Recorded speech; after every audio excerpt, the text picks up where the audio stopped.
एक ऐसे द्वारपाल जो माता की रक्षा कर सके। मां का आज्ञाकारी बनो और तुम मेरे द्वारपाल बनो।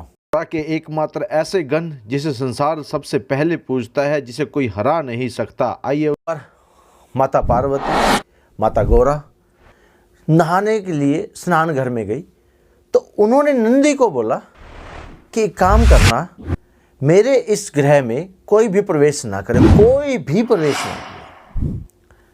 लेकिन भोले आ रहे थे और नंदी की कहाँ औकात जो भोले शंकर को रोक सके, शिव शंकर को रोक सके, और उनको हट गए। वो ग्रह में प्रवेश कर गए। माता ने बड़ा गुस्सा किया। माता ने कहा था कि हे नंदी, मैंने तेरे को कहा था कि मेरे इसमें कोई भी प्रवेश ना करे, स्नान घर में कोई भी प्रवेश ना करे, लेकिन मैंने कोई भी का मतलब कोई भी। माता गौरा के मन में एक विचार आया और उन्होंने एक ऐसे द्वारपाल जो माता की रक्षा कर सके, एक ऐसे द्वारपाल का मन में विचार लेकर के अपने शरीर में जो उपटन, हल्दी का उपटन लगा रहे थे और जो मैल उतारने के लिए लगाया जाता है, उस उपटन से उन्होंने एक पुतले का निर्माण किया। और वो तो महाशक्ति है, महारुद्र अवतारी महाशक्ति, आदि जगत भवानी। उन्होंने अपने मंत्र उच्चारण से उसमें शुभ मुहूर्त देख के उसमें प्राण प्रतिष्ठा कर करके और उनका नाम रख दिया गणेश। उनको बोला गया गणेश, और जाओ गणेश, माँ का आज्ञाकारी बनो और तुम मेरे द्वारपाल बनो। जाओ और किसी को भी प्रवेश नहीं करने देना, किसी को भी, कोई भी प्रवेश ना करे, चाहे कोई भी हो। ये माँ देखना चाहती थी। इसके पीछे माँ की लीला थी। माँ चाहती थी कि ऐसा देवता हो जहाँ भी वो द्वारपाल के रूप में खड़ा हो जाए, वहाँ किसी भी प्रकार की शक्ति प्रवेश नहीं करेगी। तो गणेश जी को जब वहाँ खड़ा किया गया तो लीला होती है, तो भगवान लीला ही करते हैं। शिव शंकर भगवान आए तो उन्होंने कहा कि तुम कौन। गणेश जी ने अपना परिचय दिया। उन्होंने कहा कि मैं माता पार्वती का पुत्र हूँ। और जब उन्होंने माता का नाम लिया तो वो उन्होंने कहा कि मुझे अंदर जाना है। तो गणेश जी ने अंदर नहीं जाने दिया, जिद पकड़ ली। तो शिवजी भगवान ने नंदी को कहा कि इन्हें, इस बालक को हटाओ और मुझे अंदर जाना है। नंदी ने प्रयास किया, गणेश जी ने तो एक ही झटके में नंदी को बिठा दिया।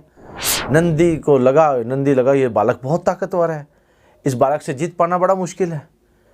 तब बहुत परेशानी हुई। गणेश जी ने शिवजी भगवान को अंदर नहीं जाने दिया, और जब शिवजी भगवान को अंदर नहीं जाने दिया तो शिवजी भगवान ने इंद्र को कहा, देवताओं को बुलाया, देवताओं के देवता इंद्र को बुलाया।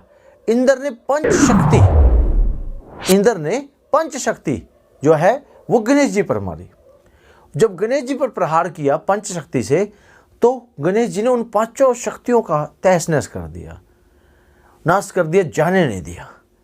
सभी देवता हार गए गणेश जी के सामने, सरेंडर कर दिया सभी देवता हार गए। शिवजी भगवान को क्रोध आया।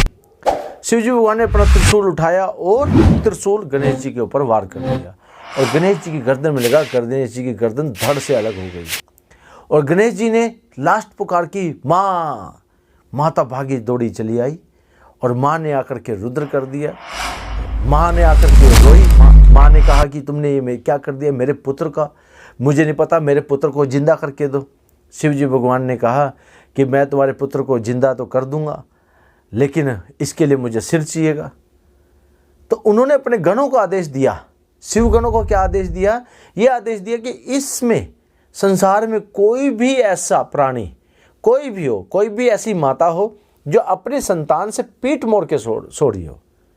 यानी अब देखिए, माँ का जो रिश्ता है वो अपने संतान के साथ कभी पीठ मोड़ के नहीं सोती, लेकिन शिवजी भगवान ने कहा जो माँ अपने बच्चे से पीठ मोड़ के सो रही हो, ऐसे बच्चे का सिर ले आओ।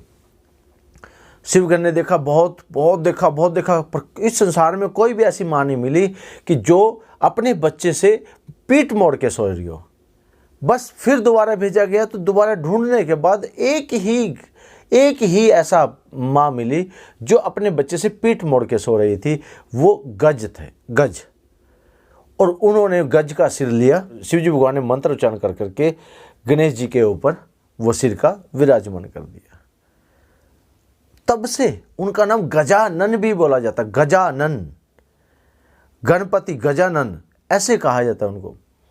तो वो जब वो हुआ उनमें प्राण आया तो उनको कहा गया गणेश। गणेश जी को बुद्धि का स्वामी कहा जाता है। गणेश जी के पास रिद्धि सिद्धि है।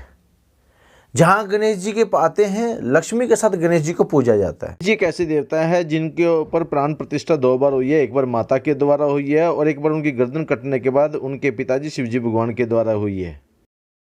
इस वीडियो को लाइक करें, शेयर करें, सब्सक्राइब करें।